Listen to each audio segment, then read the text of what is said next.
तो दोस्तों वेरिकोसील के बारे में हम सभी जानते हैं कि ये काफ़ी कंसर्निंग फैक्टर हो जाता है। बहुत सारे मैसेजेस यूजुअली ये आते हैं कि सर हमने अल्ट्रासाउंड कराया, हमें अभी वेरिकोसील के बारे में पता लगा है।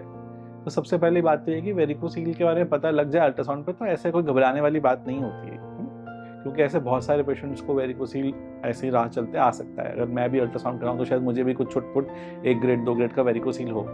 प्रॉब्लम तब आती है जब ये नसें बहुत फूल जाती हैं, जब ये कुछ सिम्पटम्स कॉज़ करने लगती हैं। जैसे हमारे बांग्लादेश के जो पेशेंट आए हैं, इनकी एक स्टोरी को सुनते हैं हम। इनको बेसिकली वेरिकोसील की वजह से थोड़ा इनफर्टिलिटी की प्रॉब्लम स्टार्ट हो गई थी और फिर इन्होंने यहाँ इंडिया आके अपनी सर्जरी कराई है।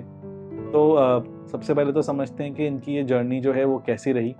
इंडिया आना कितना आसान है इस सर्जरी के लिए। अगर आप बांग्लादेश में हैं और आपको लगता है कि वेरिकोसील की सर्जरी आपको माइक्रोस्कोप द्वारा करानी है, डॉपलर के साथ करानी है और ये फैसिलिटी आपको अपने कंट्री में अभी नहीं मिल पा रही है, तो आप फिर इंडिया आ सकते हैं और यहाँ हम आपकी हेल्प कर सकते हैं। तो जानते हैं इन पेशेंट से कि इनका सफ़र कैसा रहा।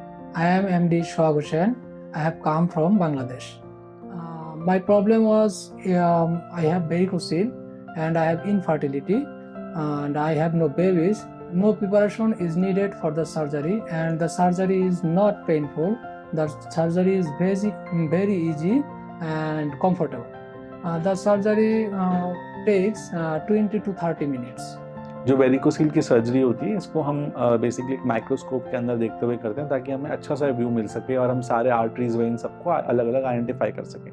और आर्टरी को पर्टिकुलरली देखने के लिए हमें डॉपलर का इस्तेमाल करते हैं। और पूरी सर्जरी का जो प्रक्रिया होती है ये करीब 1 से सवा घंटा ले लेती है, जिसमें से एक्चुअल सर्जरी यानी कॉर्ड को बाहर निकालने के बाद सारी वेन्स को पूरे टाई करना शायद आधे पौने घंटे का काम होता है। बट उससे पहले कुछ समय लगता है पेशेंट को प्रिपेयर करने में। सबसे पहले साफ़ सफाई की जाती है, फिर कुछ वहाँ लोकली हम एनेस्थीसिया देके वहीं बेहोशी करते हैं। पूरा पेशेंट को बेहोश करने की ज़रूरत नहीं होती है, एक कमर में रीढ़ की हड्डी में सुई लगाने की ज़रूरत नहीं होती इस ऑपरेशन में। फिर वहीं सुन करके और तब उसका असर कुछ 2-3 घंटे रहता है और पेशेंट अपने सभी काम इमीडिएटली आफ्टर सर्जरी कर सकते हैं। It was very easy to come to India from Bangladesh. Just buy an air ticket and from Dhaka airport to Delhi airport and the journey is very easy. तो दोस्तों अगर आप कहीं से भी हों दुनिया में, आपको अपनी सिर्फ सिम्टम्स और रिपोर्ट्स हम तक पहुंचानी है। और अगर आपको लगता है कि आपकी कंट्री में ये फैसिलिटी अवेलेबल नहीं है माइक्रो सर्जरी की और आप इजीली यहाँ आ सकते हैं, तो हम ज़रूर हेल्प करेंगे। I recommend other patient, those who have varicocele, they must come here at Jyoti Hospital and see Dr. Raman Tanwar. The doctor is the great and best doctor in the Southeast Asia, I think.